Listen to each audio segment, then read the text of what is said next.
Lo que estás a punto de escuchar no es una leyenda antigua. Mientras ves este video, en la frontera profunda entre Brasil y Perú, el terror tiene un nombre nuevo y aterrador: los pelacaras. No son cuentos de fogata, son reportes oficiales de comunidades enteras entre el año 2023 y 2024 que describen seres inmunes a las balas y que cosechan grasa humana. Hoy te traigo la confesión filtrada de una persona que sobrevivió para contarlo, revelando que el verdadero horror no es quien nos ataca, sino quien les dio permiso para hacerlo. Pónganse cómodos, relájense y acérquense a la luz para que hablemos de la oscuridad. Soy el Cuentacuentos.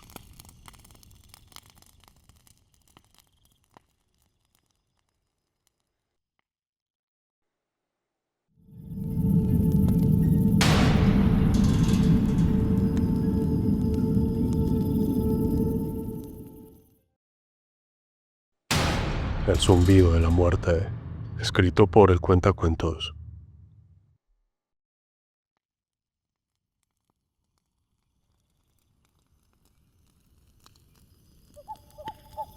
Antes que comencemos, dejo aquí un pequeño aviso.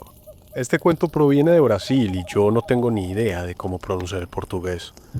Así que les pido disculpas por una que otra palabra en portuñol que van a escuchar.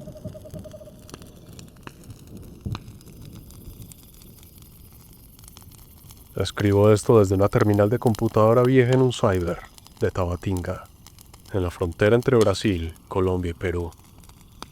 Tengo los minutos contados. He tenido que vender mi reloj y mis botas de campo para pagarle a un tipo que me cruzó el río en una canoa motorizada sin luces.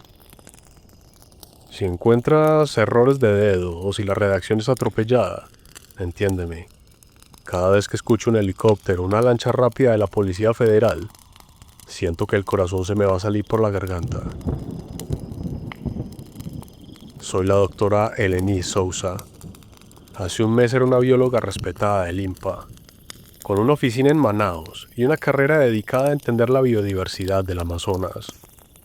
Hoy, soy una mujer que se oculta bajo un nombre falso y que no puede mirarse al espejo sin sentir ganas de gritar. Todo se fue al infierno hace 3 noches, en las orillas del río Nanay. Imagina que el mundo se queda en silencio, pero no un silencio de paz, sino un vacío acústico donde hasta los grillos dejan de cantar. Así empieza. Luego viene el zumbido. No es un ruido que entra por los oídos. Es una frecuencia que te hace vibrar el líquido cefalorraquídeo. Yo estaba ahí, escondida bajo una canoa de aluminio volcada, enterrada en el lodo del Igapó. Esa selva que el río se traga durante la crecida, tratando de no respirar. A través de una grieta en la madera vi la primera luz. No era una linterna, era un resplandor ámbar, frío, que no proyectaba sombras normales. Y entonces los vi. Los locales los llaman pelacaras. En el mundo académico nos reímos de esas supersticiones de los ribereños. Pero cuando tienes a uno de esos seres a 3 metros, la ciencia se te olvida y solo queda el terror biológico más puro. Esas criaturas no eran grises, ni verdes, ni tenían antenas. Eran altos, de unos 2 metros, con extremidades que se movían con una cadencia mecánica. No caminaban. Se deslizaban sobre unos discos metálicos que flotaban a escasos centímetros del agua, emitiendo ese bzz constante. Ese sonido que me había reventado el tímpano izquierdo minutos antes. El dolor era un clavo al rojo vivo en mi cabeza, pero el miedo me mantenía quieta. Vi a uno de ellos detenerse frente a un pescador de la etnia Matsés, que no había logrado escapar. El hombre estaba de pie, rígido como una estatua, con los ojos abiertos pero vacíos. El zumbido lo tenía en un estado de parálisis neurosensorial. El pelacaras no usó cuchillos, no hubo forcejeo. El disco emitió una pulsación de luz más intensa y vi algo que desafía todas mis leyes de biología. La piel del hombre se mantuvo intacta, pero su cuerpo comenzó a colapsar sobre sí mismo. Como bióloga, sé cuánto volumen ocupa el tejido adiposo en un ser humano. Vi cómo la grasa de sus mejillas, de su cuello y de su abdomen desaparecía, succionada a través de los poros por esa tecnología de frecuencia.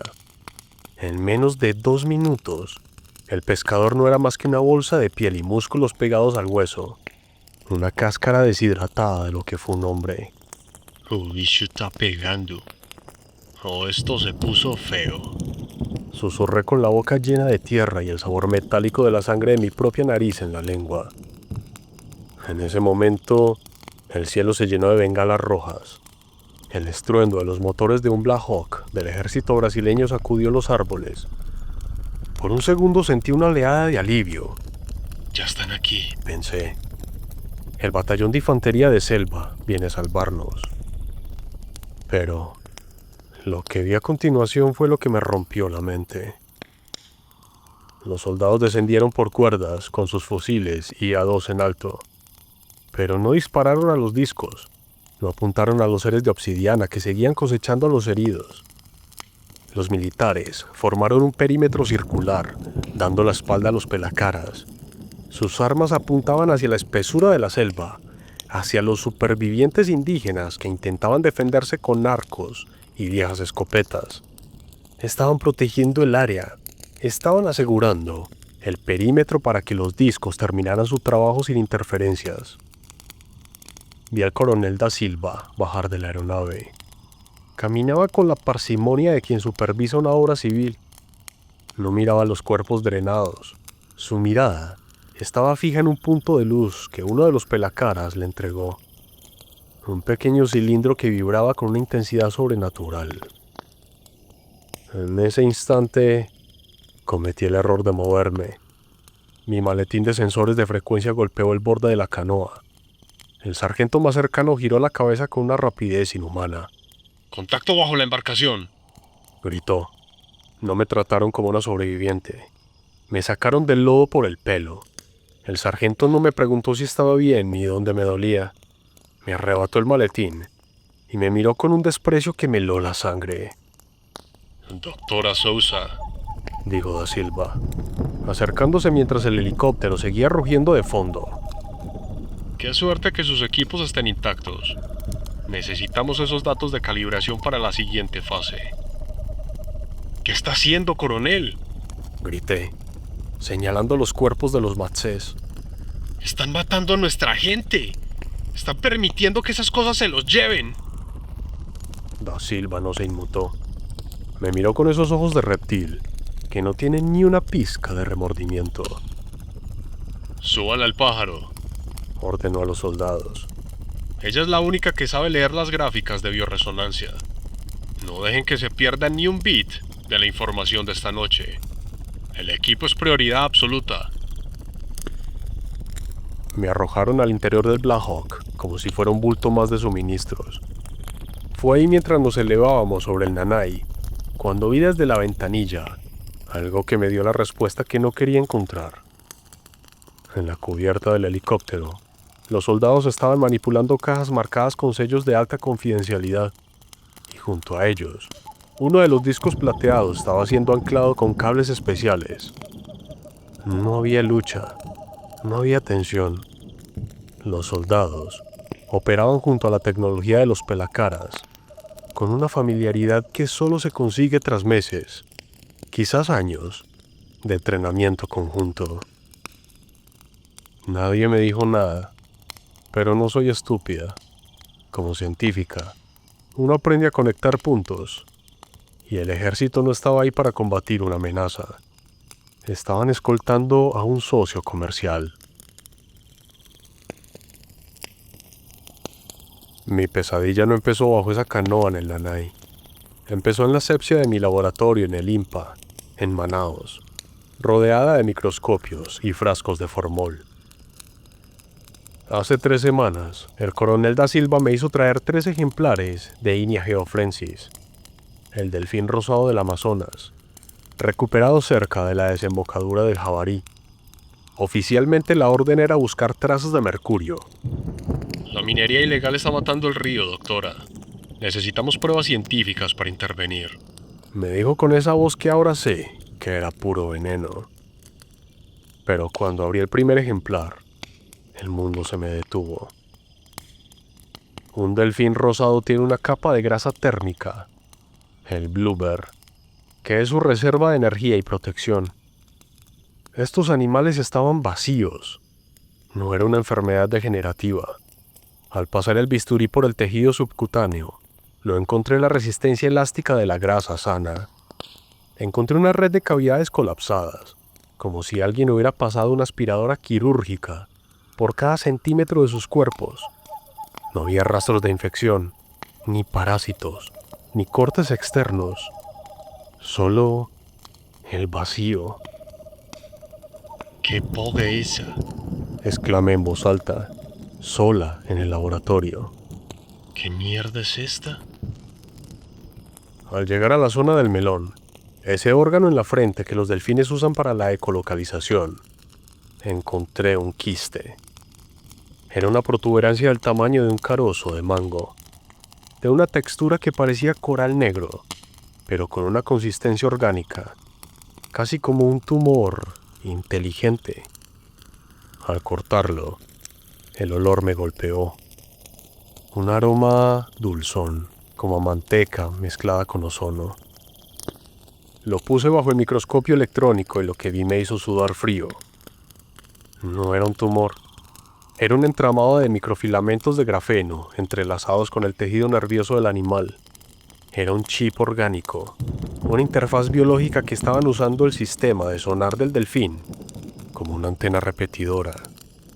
Alguien o algo estaba utilizando a los animales más inteligentes del río para mapear no solo la profundidad del agua, sino la densidad de biomasa en las orillas. Estaban buscando concentraciones de grasa. Estaban buscando gente. Reporté el hallazgo a Da Silva en un informe cifrado. Pensé que como científica, mi deber era alertar sobre una posible arma biológica extranjera. 2 horas después, mi laboratorio fue intervenido por razones de seguridad nacional. Me confiscaron las muestras, me borraron los discos duros y me subieron a un avión de carga rumbo a la frontera peruano-brasileña. Usted es la mejor en bioresonancia, doctora, Me dijo Da Silva mientras sobrevolábamos la alfombra verde de la selva. Olvide los chips. Concéntrese en los sensores de frecuencia que le hemos entregado. Necesitamos que calibre los equipos de monitoreo en el área del Nanay. Hay interferencias que afectan nuestras comunicaciones de defensa.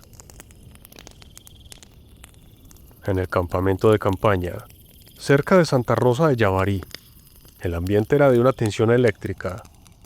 Los soldados del BIS no se comportaban como si estuvieran en una misión de patrullaje. Estaban obsesionados con los generadores y las antenas de gran escala que habían montado en los claros de la selva. Yo veía cómo descargaban cajas con tecnología que no aparece en ningún catálogo militar. Esferas que vibraban sutilmente y cables que no conducían electricidad, sino luz. Una noche, un pajé o chamán de los ticuna, que trabajaba como guía para el ejército, se acercó a mi tienda de campaña. Tenía los ojos rojos y me susurró algo que no he podido olvidar. Doctora, esas criaturas han vuelto porque el gobierno les ha dado permiso para entrar en nuestras malocas. El uniforme verde les abre la puerta y ellos se llevan la sustancia de nuestros hijos. Yo no le creí. Pensé que era el trauma de ver la militarización de su tierra, pero entonces empecé a notar el comportamiento de los oficiales. No hablaban de amenazas, hablaban de rendimiento. Escuché un capitán decir por radio: la cosecha en el cuadrante B4 ha sido del 85%. Los socios están satisfechos con la pureza de la biomasa. ¿Socios? ¿Cosecha? Fue entonces cuando robé un sensor de man y me escapé del campamento una noche, internándome en el Igapó, para ver qué era lo que realmente estaban monitoreando.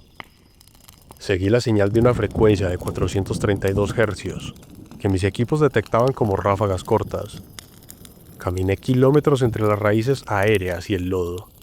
esquivando caimanes y serpientes, hasta que llegué a una zona donde el agua del río parecía estar hirviendo sin calor.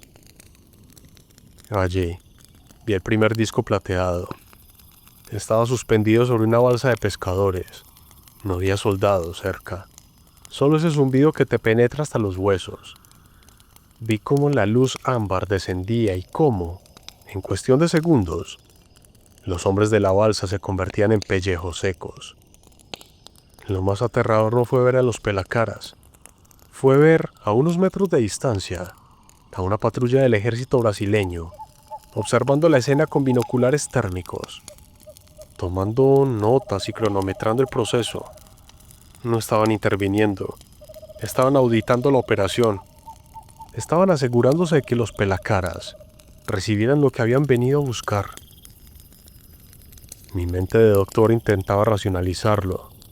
¿Por qué grasa humana? ¿Por qué biomasa? Quizás sea el lubricante para su tecnología de levitación. Quizás sea un componente biológico que ellos no pueden sintetizar. No lo sé.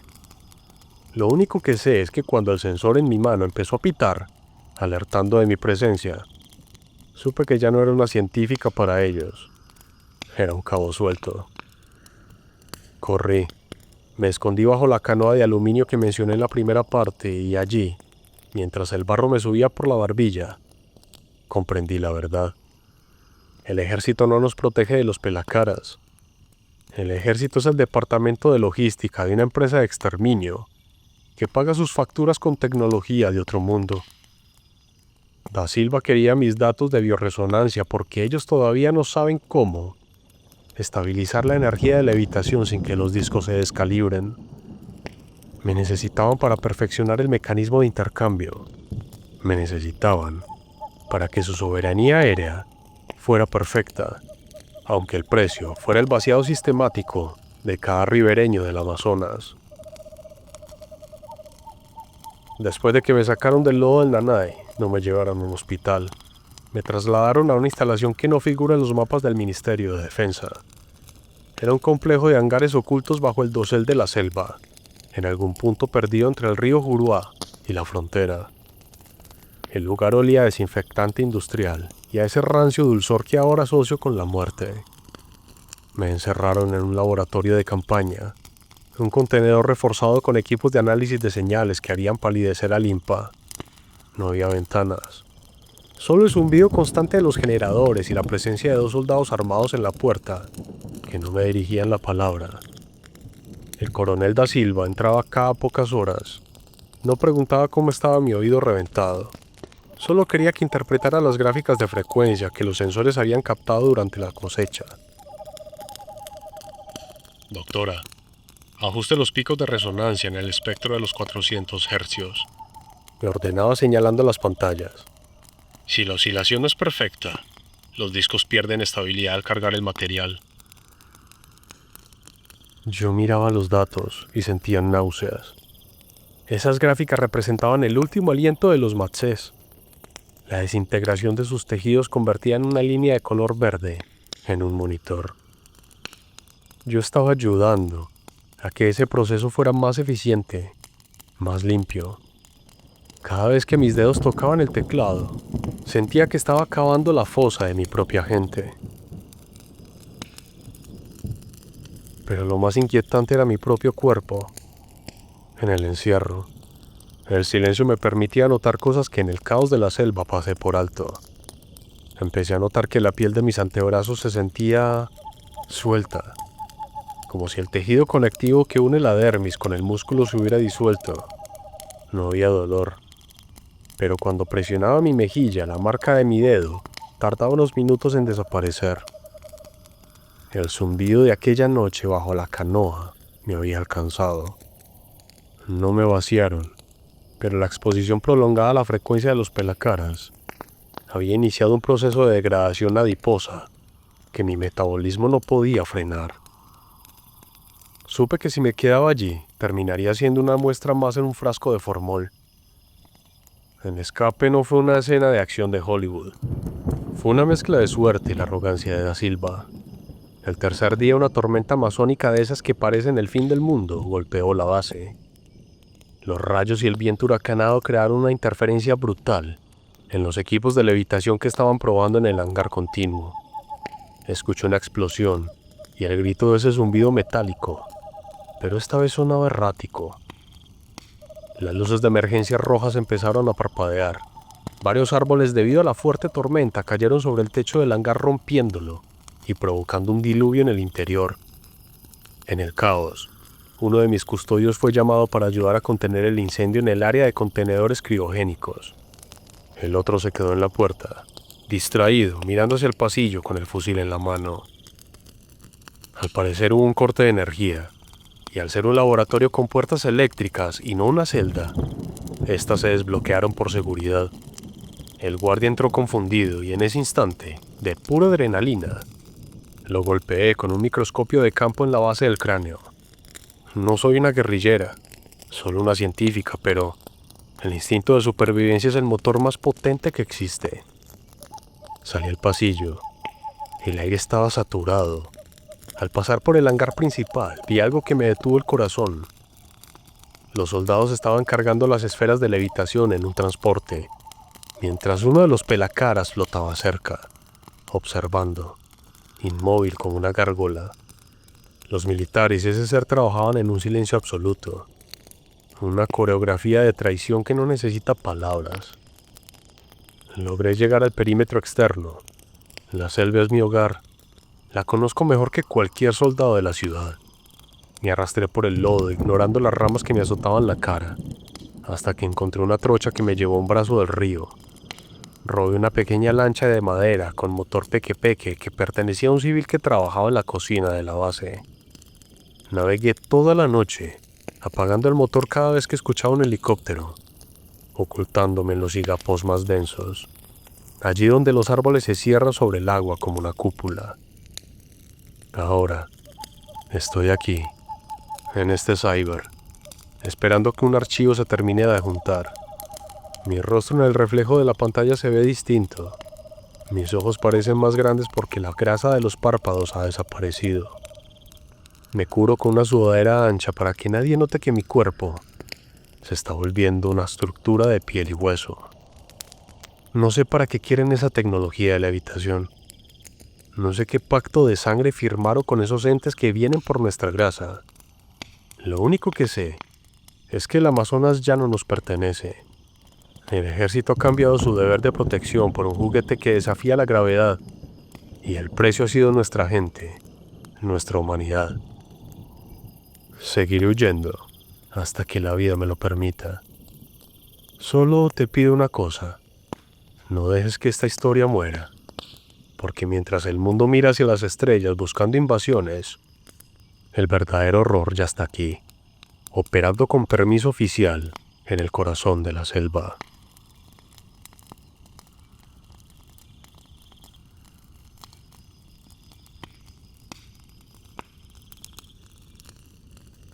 El fenómeno de los pelacaras es más real y actual que nunca, pero el verdadero horror no son estas criaturas. Es saber que quienes deberían protegernos no lo hacen. No busquen héroes en uniforme.